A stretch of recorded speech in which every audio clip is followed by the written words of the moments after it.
Hi friends, అందరికీ నమస్కారం. అంజలి కథలకి స్వాగతం.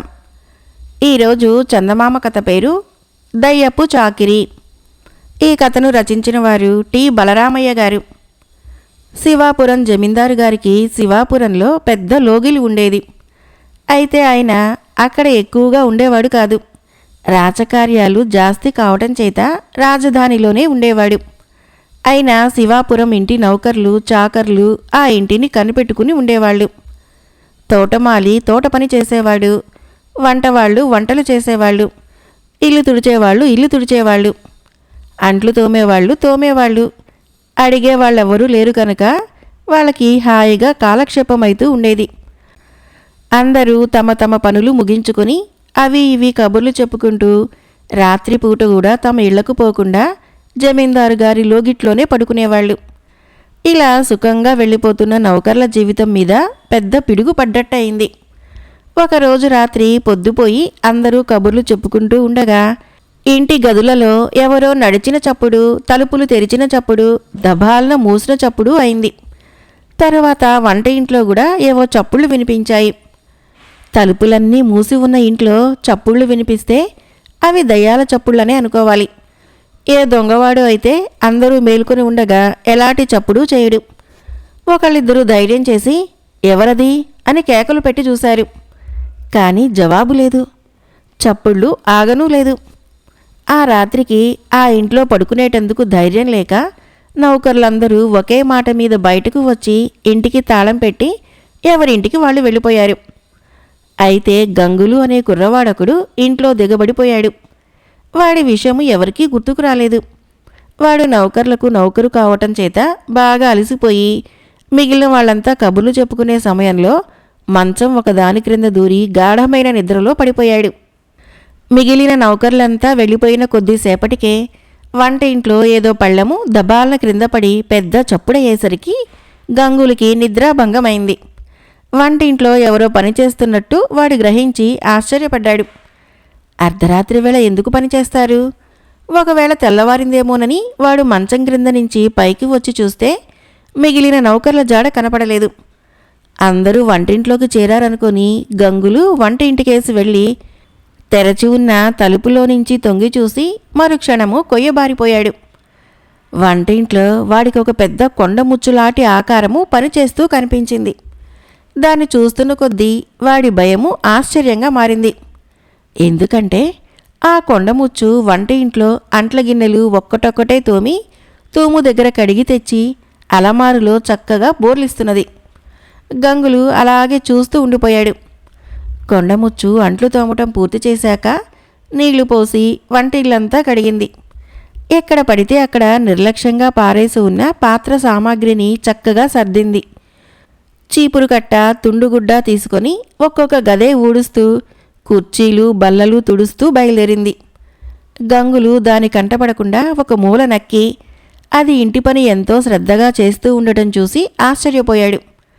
ఒక గంట లోపల ఆ కొండముచ్చు ఇంటి పనులన్నీ ముగించి మూసి ఉన్న ముఖద్వారం గుండా బయటికి వెళ్ళిపోయింది. ఆ తర్వాత అంతా నిశ్శబ్దమైపోయింది. ఆ కొండముచ్చు దెయ్యమేనని గంగులు గ్రహించాడు. కానీ వాడికి భయం కలగలేదు. పైపెచ్చు అది ఇంటి పని అంతా అంత త్వరగానూ శుభ్రంగానూ చేసినందుకు ఎంతో ముచ్చట వేసింది. వాడు నిశ్చింతగా ఒక పరుపు మీద పడుకొని తెల్లవారేదాకా హాయిగా నిద్రపోయాడు. తెల్లవారినాక నౌకర్లు వచ్చి గంగుల్ని లేవకొట్టి, ఒరే, నువ్వు తెల్లవార్లు ఇక్కడే ఉన్నావా? నీకు దెయ్యాల అల్లరి వినిపించలేదా? ఇంకా నయం, అవి నిన్ను పీకు తిన్నాయి కావు అన్నాడు. దెయ్యాన్ని మీరు కూడా చూశారేమిటి అని గంగులు వాళ్ళని అడిగాడు. మేం చూడలేదు, నువ్వు చూసావా అని వాళ్ళు గంగుల్ని ఎదురడిగారు. చూడటమేమిటి, ఒక గంట సేపు అది చేసే చాకిరీ అంతా తనిఖీ చేశాను అన్నాడు గంగులు గర్వంగా. దయ్యం చాకిరీ చేసిందా అని నౌకర్లు ఆశ్చర్యంగా అడిగారు. ఇంటి పనంతా చేసింది. అంట్లు తోమింది, గిన్నెలు పేర్చింది, వంటిల్లంతా శుభ్రంగా కడిగింది, ఇల్లంతా ఊడ్చింది, సామానులన్నీ శుభ్రంగా తుడిచింది. మీరు చెయ్యాలన్నా పని లేదు అని గంగులు వాళ్ళతో చెప్పాడు. అయితే గంగులు, ఆ దయ్యం చూడటానికి ఎలా ఉందిరా అని నౌకర్లు అడిగారు. ఇంత పెద్ద కొండముచ్చు అన్నాడు గంగులు. ఆ మాట వినగానే అందరూ భయపడ్డారు. వాళ్ళు ఇల్లంతా పరీక్ష చేసి దయ్యము చాకిరీ చేసి వెళ్ళిన మాట నిజమేనని తెలుసుకున్నారు. వాళ్ళకిక వంట చేసుకోవటము తినటము తప్ప వేరే పనే లేదు. కానీ రాత్రిపూట అక్కడ పడుకోవటానికి మటుకు వాళ్ళకి ధైర్యం లేదు.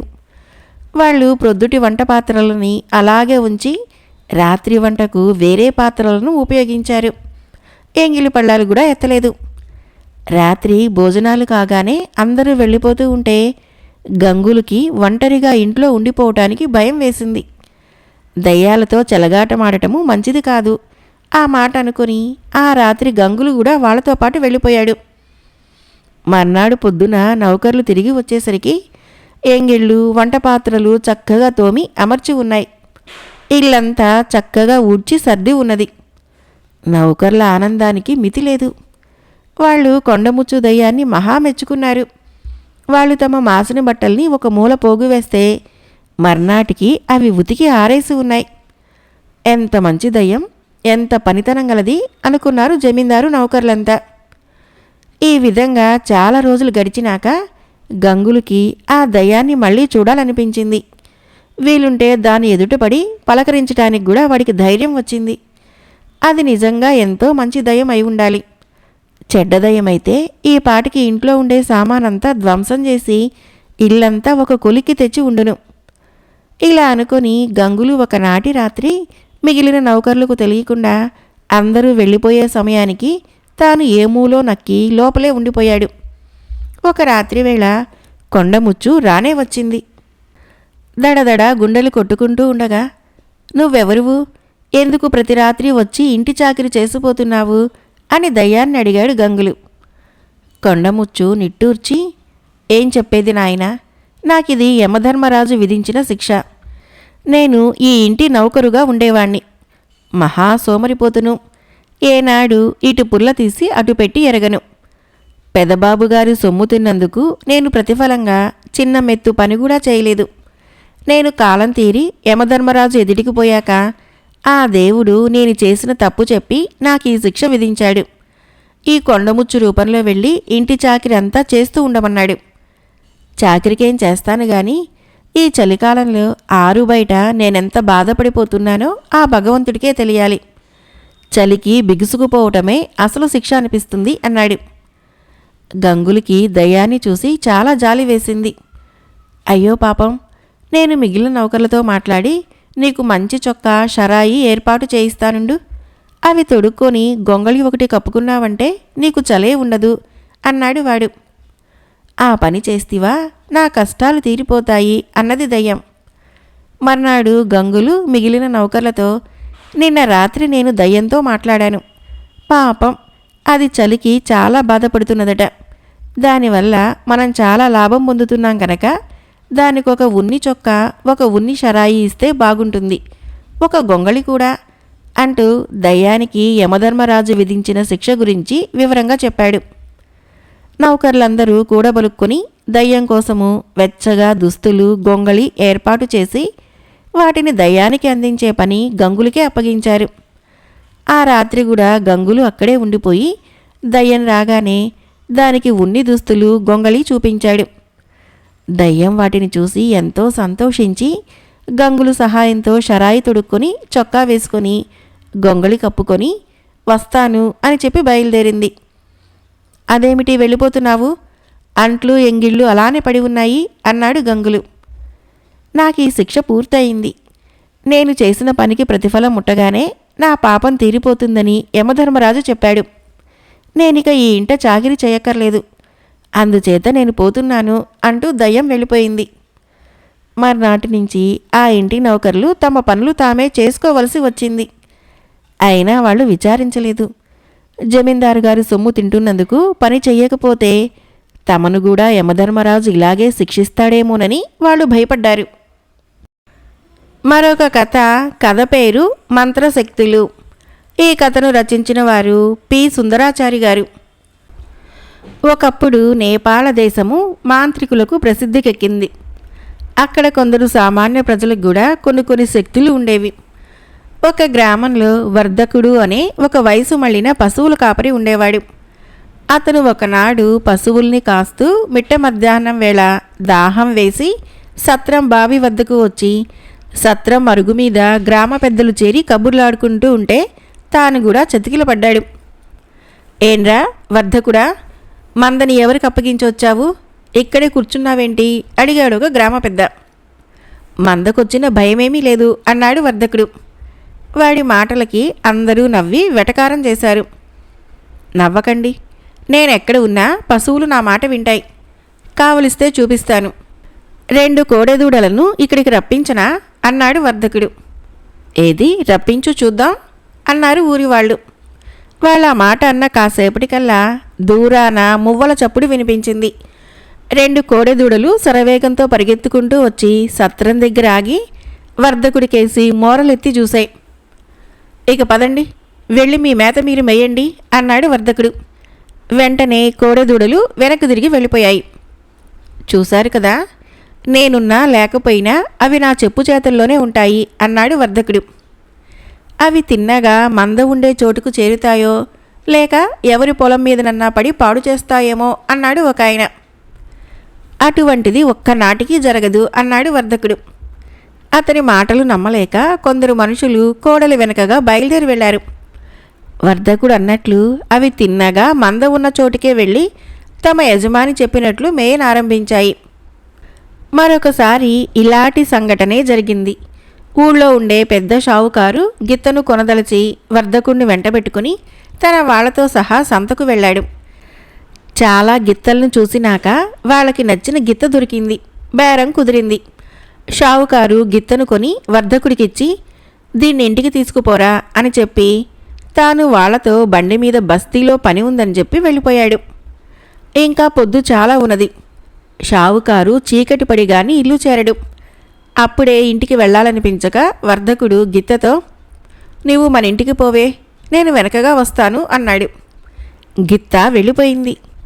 వర్ధకుడు సాయంకాలం దాకా సంతలోనే గడిపి తెలిసిన వాళ్లతో కబుర్లాడి సూర్యాస్తమయం కాబోతుండగా ఇంటి దారి పట్టాడు.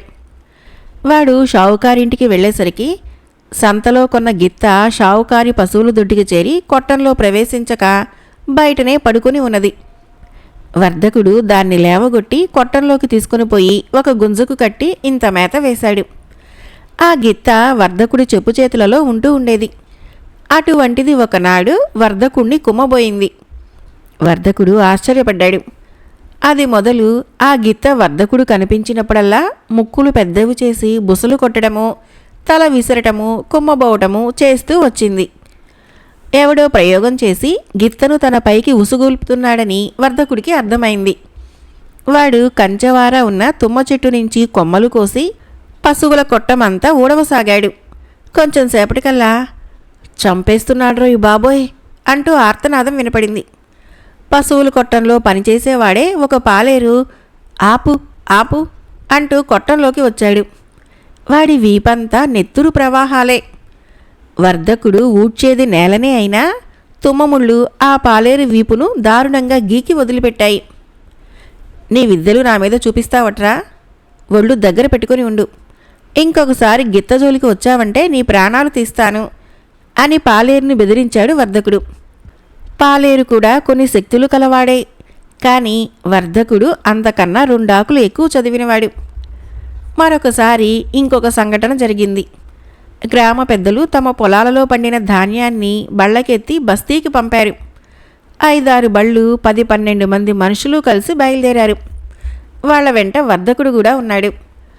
బళ్ళు మధ్యాహ్నం వేళకు రోడ్డు పక్కన ఉన్న ఒక చెరువు గట్టుకు చేరినాయి. అక్కడ ఎడ్లకు నీరు పెట్టి తాము కూడా తిండి తిని గట్టు మీద చెట్ల క్రింద కూర్చొని ఆ కబురు ఈ కబురు చెప్పుకోసాగారు బళ్ళవాళ్ళు.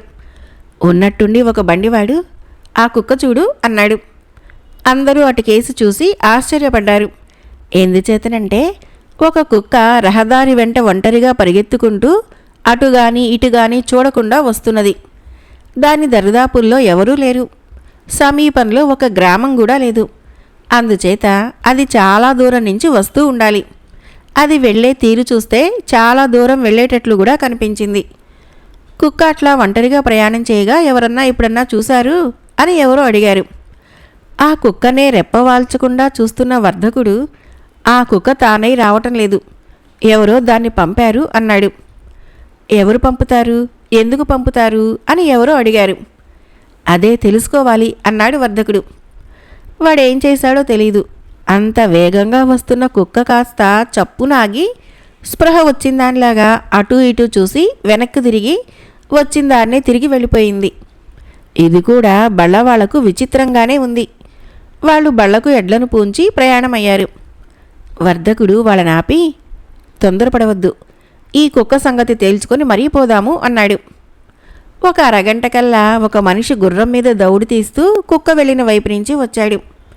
చెరువు గట్టున మనుషుల్ని చూసి ఆ మనిషి గుర్రం దిగి, నా కుక్క జోలికి వచ్చిన వాళ్ళెవరు? మీ పని మీరు చూసుకోక ఇతరుల వ్యవహారాలలో ఎందుకు వేలు పెడతారు అని గదమాయించాడు. ఎవరినని అడుగుతావు, నీ కుక్క జోలికి మేమెవరమూ వెళ్ళలేదు అన్నాడు వర్ధకుడు. బళ్ళవాళ్ళు చాలామంది ఉండటం చూసి గుర్రం మీద వచ్చిన మనిషి కాస్త తగ్గాడు. వర్ధకుడు ఆ మనిషి చేత నిజం చెప్పించాడు. ఆ మనిషి ఒక పశువుల వైద్యుడు. 1-2 ఆమడల మేర మరొక పశువుల వైద్యుడు లేడు. ఈ వైద్యుడికి కొన్ని శక్తులు కూడా ఉన్నాయి. ఆయన తన కుక్కను వెర్రిదానిలాగా కనపడేటట్టు చేసి తన ఇష్టం వచ్చిన చోటికి పంపకం చేయగలడు. అది ఏ మందనో చేరి ఏ పశువునో కరిచి పారిపోయి తన యజమాని దగ్గరికి వచ్చేస్తుంది. పిచ్చి కుక్క కరిచిందని భయపడి వాళ్ళు ఈ పశువుల వైద్యుడిని పిలిపిస్తారు. ఈయన వెళ్ళి పశువుల కుడితిలో ఏదో మందు కలిపినట్లు నటించి, కుక్క కరిచిన పశువు చేత ఈ కుడితి తాగించండి, ఏ ప్రమాదము జరగదు అని ధైర్యం చెప్పి బోలెడంత డబ్బు పుచ్చుకొని వెళ్ళిపోతాడు. ఆ కాలంలో పిచ్చి కుక్క కాటుకు మందే లేదు. కానీ ఈ పశువులను కరిచేది నిజంగా పిచ్చి కుక్క కాదు కనుక పశువులకు ఏ ప్రమాదము ఉండేది కాదు. అయితే ఈ పశువుల వైద్యుడు మాత్రము పిచ్చి కుక్క కాటుకు నమ్మకంగా చికిత్స చేయగలడని ఖ్యాతి సంపాదించాడు. అంతులేని డబ్బు కూడా గడించాడు. అటువంటి పశువుల వైద్యుడు ఆట కాస్త వర్ధకుడి మూలంగా కట్టయిపోయింది. మరొక కథ పేరు ఐశ్వర్యం కంటే అదృష్టం మేలు. ఈ కథను రచించిన వారు ఆర్ తిరుమలరావు గారు. ఒక గ్రామంలో ఒక సామాన్య రైతుకొక కొడుకు కలిగాడు. ఆ రోజు అదృష్టదేవత రైతు ఇంటికి వచ్చి, నేను అదృష్టదేవతను, మీ బిడ్డను కనిపెట్టి ఉంటాను. ఐశ్వర్య దేవతను కాకపోవటం చేత మీ వాడికి అంతులేని సంపద ఇవ్వటం నాకు సాధ్యం కాదు. కానీ అడుగడుగునా వాడికి కలిసి వచ్చేటట్లు చూడగలను అన్నది. ఈ మాట విని రైతు అతని భార్య పరమానందం చెంది, అదే మాకు మహాభాగ్యము అన్నారు. అదృష్టదేవ అండతో రైతు కొడుకు రాహులుడు ఎలాంటి ప్రమాదాలు లేకుండా పెరిగి రాసాగాడు. ఎందుచేతనంటే వాడు పొరపాటున కాలు జారి పడితే అదృష్టదేవత పక్కనే ఉండి వాడు పడే చోట మెత్తగా ఉండేటట్లు చూసేది. వాడు ఎవరితోనైనా దెబ్బలాడితే అవతల వాడి దెబ్బలు గురి తప్పేటట్టు, రాహులుడి దెబ్బలు గురిగా తగిలేటట్టు చేసేది. రాహులుడు ఏ పని చేసినా కలిసి వచ్చేటట్లు, పూర్తి ఫలితం దక్కేటట్లు చేసేది. దురదృష్టదేవత రాహులుడి కేసి రావటానికి ప్రయత్నించే పక్షంలో అదృష్టదేవత ఆమెను తరిమి కొట్టేది. ఈ విధంగా రాహులుడు అదృష్టదేవత రక్షణలో పెరిగి పెద్దవాడై తన తండ్రి పొలంలో పనిచేయసాగాడు. అక్కడ కూడా రాహులుడికి అదృష్టదేవత పూర్తిగా తోడ్పడింది. వాడి నాటిన మొక్క ప్రతీదీ ఏపుగా పెరిగేది. వాడి పొలంలో కంకులు పైన పిట్టవాలి ఎరగదు. వానలు వంగుళ్ళు వచ్చి అందరి పొలాలు నాశనమైన వాడి పైరు, వాడి పంట సలక్షణంగా ఉండేది. నిజానికి పొలం పనులు చేసే వాళ్ళందరికన్నా రాహులుడే తక్కువ చెమటొచ్చేవాడు. వాడికి పని చేయటం అంటే కొంచెం కూడా ఒళ్ళు వంగేది కాదు. అయినా ఆ ఏటికాయేడు వాడి వ్యవసాయం పెరుగుతూ మరింత ఫలప్రదమైతూ వచ్చింది. ఇదంతా ఆ అదృష్టదేవత చలవ. నువ్వు పట్టినది బంగారం అవుతున్నదంటే ఆ చల్లని తల్లి దయే అన్నారు రాహులుడి తల్లిదండ్రులు. అదృష్టదేవత ఏనాడు నాకొక ఎర్రని ఏగాని బహుకరించిన పాపాన పోలేదు అన్నాడు రాహులుడు. నాకు బహుమానాలిచ్చే శక్తి లేదు. నీ ప్రయత్నాలు కలిసి వచ్చేటట్లు చేయగలను. అదే నాకు చేతనైంది అన్నది అదృష్టదేవత రాహులుడితో. తండ్రి చనిపోయి రాహులుడు సొంత దారి అయ్యే నాటికి ఆ గ్రామంలో వాడి పొలం లాంటిది మరొకటి లేదు. వాడి ఈడు వాళ్ళంతా వాడి పొలాన్ని వాడిని చూసి అసూయపడేవాళ్ళు. అదృష్టం కలిసి రావటం చేతనే నువ్వు ఇంతటి వాడివయ్యావు అని రాహులుణ్ణి అభినందించేవాళ్ళు. పొలం దున్ని విత్తులు నాటితే మొక్కలు మొలవటం కూడా ఒక గొప్పేనా ఏమిటి అనేవాడు రాహులుడు అసంతృప్తిగా. వాడి అసంతృప్తిని చూసి ఒకసారి అదృష్టదేవత, నీకేం లోటైంది బాబు, ఎందుకు ఎప్పుడూ తృప్తి లేని వాడి వల్లే ఉంటావు అని అడిగింది. నాకు ఐశ్వర్యం కావాలి, ఏది అన్నాడు రాహులుడు. తొందరపడతావెందుకు, ఇప్పటికే నీ తండ్రి పొలము 10 నీ పశువుల మందలు పెరిగాయి, ఇదంతా సంపద కాదా అన్నది అదృష్టదేవత. అవునవును, నేను చేసే శ్రమకు కూలీ డబ్బులు బాగానే గిట్టుబాటవుతున్నాయి, కాదన్నానా ఏం, కానీ నా ఈడు వాళ్ళు చెయ్యి కాలు కదల్చకుండా అంతులేని ఐశ్వర్యంలో ఓలలాడుతున్నారు. ఈ పొలాలు పశువుల మందలు ఎవడికి కావాలి, ఏనాడైనా నాకు సంచీడు బంగారం ఇచ్చిన పాపాన పోయావా అన్నాడు రాహులుడు. అది నాకు సాధ్యమయ్యే పని కాదని చెబితిని కదా అన్నది అదృష్టదేవత. ఆ ఏడు పంట అమ్మిన డబ్బు చేతపట్టుకుని రాహులుడు రాజుగారుండే పట్నానికి వెళ్ళాడు. అక్కడి వాళ్ళ వేషభాషలు, వైభవాలు, వినోదాలు చూసి వాడికి కన్ను కుట్టింది. జీవితం అంటే రాజుగారి కొలువులో ఉండేవాళ్లదే జీవితం, అనుభవించడం తప్ప మరో పనే లేదు అనుకున్నాడు వాడు. ఒకరోజు వాడు రాజకుమార్తె పల్లకీలో వీధి వెంట పోతూ ఉండగా చూసి, ఆహా ఏం చక్కదనం, అటువంటి దాన్ని పెళ్లాడటానికి ఎంత త్యాగం చేస్తేనేమి అనేశాడు పైకే. ఆ సమయంలో పక్కనే ఉన్నవాడొకడు, ఇలా అనుకునేవాళ్ళు నా తల వెంట్రుకలంతమంది ఉన్నారు, కానీ ఏం లాభము, ఆ పిల్లేమో రజిత రంజన రాజకుమారుణ్ణి ప్రేమించింది. ఆ అబ్బాయి దగ్గర వెండైతే ఉంది కానీ బంగారము చిన్న మెత్తు కూడా లేదు. అంతకన్నా ధనికుడైన అల్లుడు వస్తే బాగుండునని రాజుగారి అభిప్రాయం. చిట్ట చివరికాయన ఆ పిల్లను అత్యధికమైన ఐశ్వర్యం గలవాడికే ఇచ్చి చేస్తాడు, చూస్తూ ఉండు అని రాహులుడితో అన్నాడు. రాహులుడికి తన జీవితం మీద అసహ్యం వేసింది. అదృష్టదేవత అండ తనకున్నదన్న మాటే గాని రాజుగారి ఆస్థానంలో తనకు ఒక చిన్న ఆసనం కూడా లేదు. వాడు తన ఇంటికి తిరిగిపోయి ఇల్లు కనిపెట్టుకుని ఉన్న అదృష్టదేవతతో, నేను రాజకుమార్తెను ప్రేమించాను, ఆమెను పెళ్లాడాలి అన్నాడు.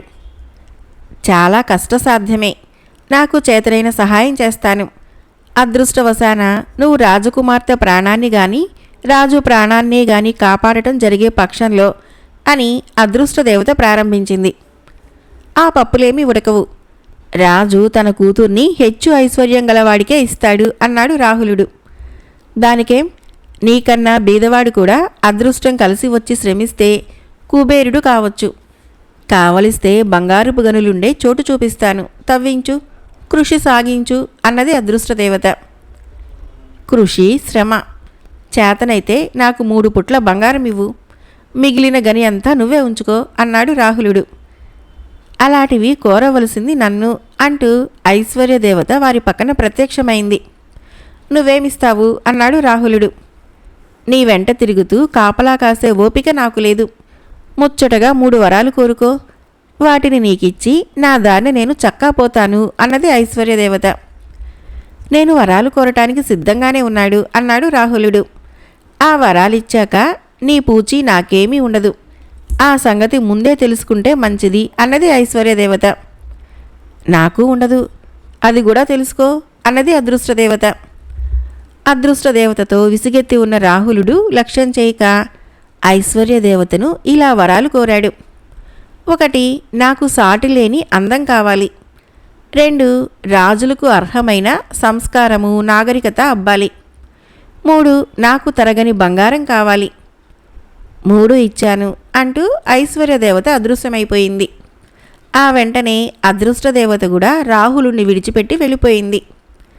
రాహులుడు రాజాస్థానంలో ప్రవేశించటానికి, రాజుగారి దృష్టిలో సాటిలేని అల్లుడు అనిపించుకోవటానికి ఎంతో కాలం పట్టలేదు. రాజకుమార్తె ఇంకా రజితరంజన రాజకుమారుణ్ణే ప్రేమిస్తున్నది. కానీ రాజు లక్ష్యపెట్టక, నిన్ను సువర్ణరంజన రాజకుమారుడికే ఇచ్చి చేస్తాను అన్నాడు. రాహులుడు ఇప్పుడు సువర్ణరంజన రాజకుమారుడు. పెళ్లి రోజు వచ్చింది. పెళ్లి కొడుకు పెళ్లి కూతురు రాజవీధిన ఊరేగింపు బయలుదేరారు. ఊరేగింపు ఒక నగరద్వారాన్ని సమీపిస్తూ ఉండగా ఆ ద్వారం మీద కూర్చొని ఉండిన 2 కాకులు చివాల్న లేచి వెళ్ళి దూరంగా ఉన్న చెట్టు పైన వాలాయి. ద్వారం మీద ఉండే రాయి మీద పడుతుందని ఆ పెళ్ళికొడుకు చెప్పేవాళ్ళెవరూ లేరా అన్నది ఒక కాకి రెండవ దానితో. ఆ కాకి అన్నంత పని జరిగింది. పెళ్ళికొడుకు ఆకస్మిక మరణం వలన చేసిన పెళ్లి ఏర్పాట్లు వృధా పోవటము రాజుగారికి ఇష్టం లేక రాజకుమార్తెను రజతరంజన రాజకుమారుడికే ఇచ్చి పెళ్లి పూర్తి చేయవలసి వచ్చింది.